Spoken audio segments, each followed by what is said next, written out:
આ રુદ્રેશ્વર મહાદેવ મંદિર છે, જે તમે જોઈ શકો છો.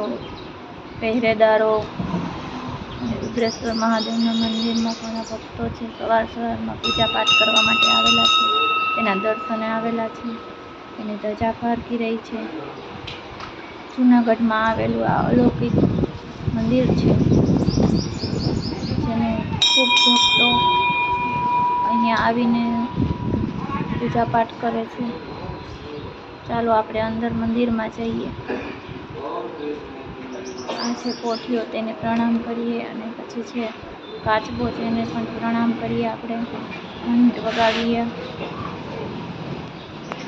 પછી આ જોઈ શકો છો તમે કોઠીઓ, એને પગે લાગીએ. અને હવે કાચબાને પણ પગે લાગીએ. અખંડ જ્યોત ચાલુ છે. ગણપતિ દાદાને પગે લાગીએ, હનુમાન દાદાને પગે લાગીએ. પછી આપણે જોઈએ છીએ કે જે અહીંયા ભક્તો જળ ચડાવી રહ્યા છે. સવારમાં ભગવાનની પૂજા પાઠ કરી રહ્યા છે.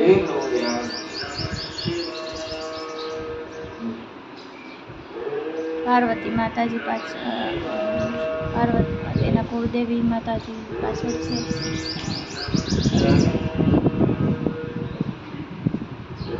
સવારના 7:30 થયા છે.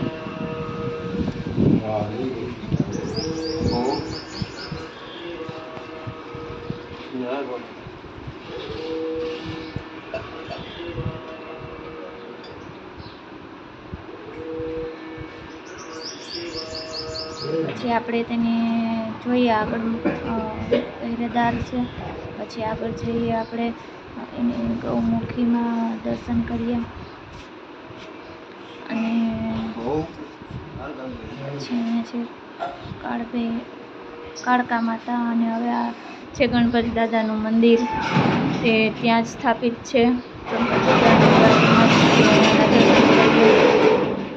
પછી આપણે આગળ જઈએ, જ્યાં કષ્ટભંજન દેવનું મંદિર છે.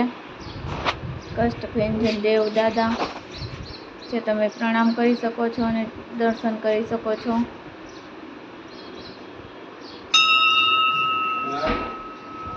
પછી આગળ જઈએ,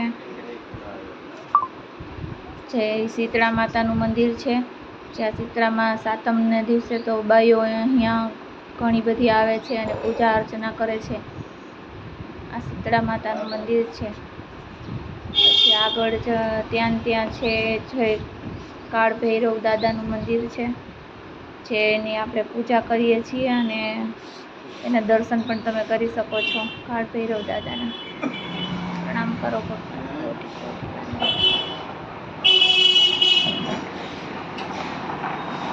પછી આપણે પાછા શંકર ભગવાનના મંદિર તરફ જઈ રહ્યા છીએ. અને હવે આપણે પ્રદક્ષિણા કરીએ છીએ. જોઈ શકીએ છીએ બાઈઓ અહીંયા પ્રદક્ષિણા કરે છે અને પીપળાને પણ પાણી રેડે છે. આ ખોડિયાર માતા એક બાજુ એની છબી રાખી છે, અને એક બાજુ પાછળ છે ગુરુ દત્તાત્રેય. પાછું આ ગૌમુખી આવે છે, જ્યાંથી અને ત્યાં એક છે કાળ ભૈરવ.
સારી છે.